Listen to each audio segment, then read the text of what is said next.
hold on to those and go through security here, and I'll show you up to the tower. Perusia.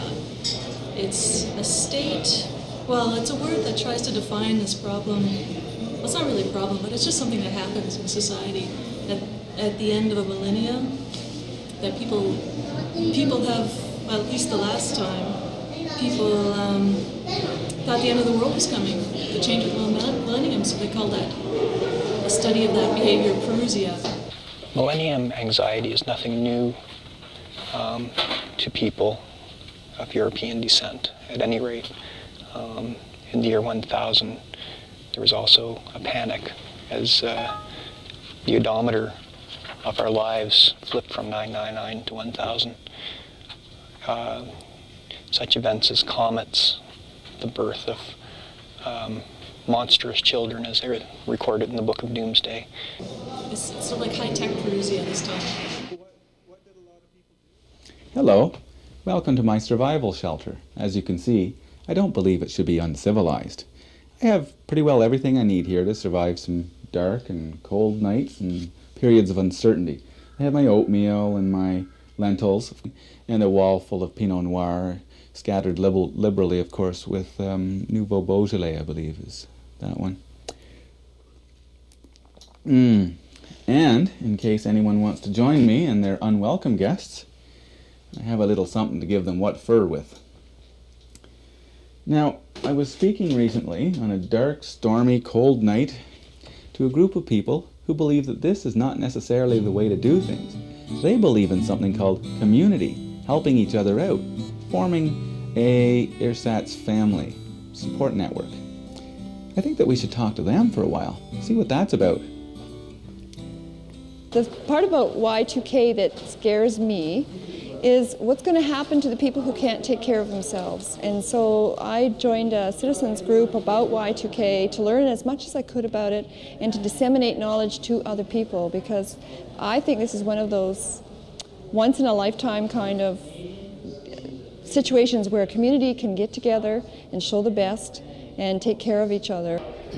Now that we've just arrived to the 1 year period before the millennium, it's all of a sudden become more important to me as a parent, as a father, and so on, to know what would I want to do to make things easier if all these rumors are true, that we may have a breakdown in our systems because of the computer problem.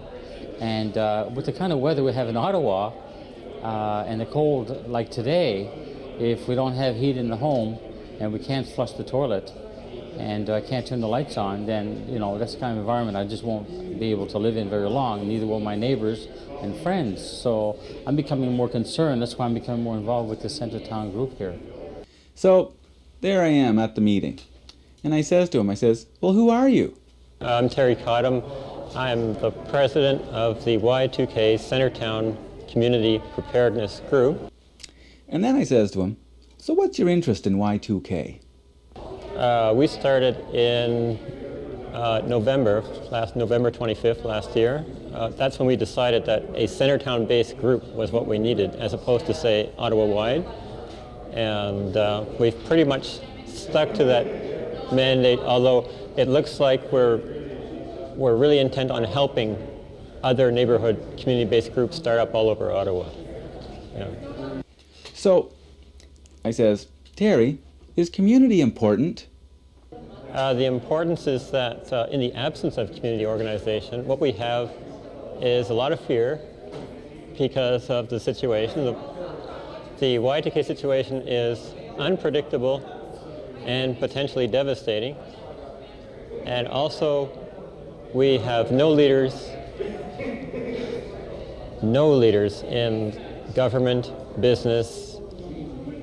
Our institutions are essentially leaderless on y2k. There's a smattering of people taking initiative, but the higher up you go, the less of it there is. And this might be considered a lesson for us, is that they aren't there to lead, they're there to serve. It's citizens that lead. Well, could you tell us some y2k jokes? Oh, well, there's a website called y3k. The year 3000 is coming up fast. There's not much time left. what do you think the worst case scenario might be? Well, the worst case scenario is that in some places people will be unprepared and there will be panic and disorder and people will die. Okay, what have you done personally to prepare for the worst? Not a whole lot. Now, Terry, you're a pretty skinny guy. I'm wondering, is that an advantage or a disadvantage during a Y2K meltdown? I'm of two minds here. Either it's a disadvantage and you won't survive a lack of calories for very long, or it's an advantage because you're thinking more about the cannibalism which is likely to erupt and you being passed over as a target. I think if we stretch this a little bit beyond the normal thinking range, some of us who are spiritually inclined and oriented, we have to look at this as maybe, just maybe, this is an opportunity to meet all our neighbors for a change. And that somehow, from a heart level, we may learn to communicate on a very sincere, realistic level, like, hi, I'm hungry, and I'm out of blankets, or my toilet won't flush, can I borrow yours? And that kind of a thing. And there's an opportunity here to see the love in people, in which we can learn to care and share, and perhaps do a little daring together to communicate on a very realistic level. And this brings in the issue of, what are we anyway? We're not humans with a soul, and for some of us that's very important. And what happens from there?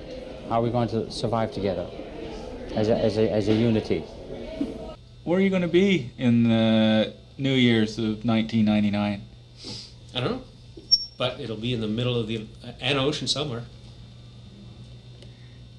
How will the Y2K bug affect you? I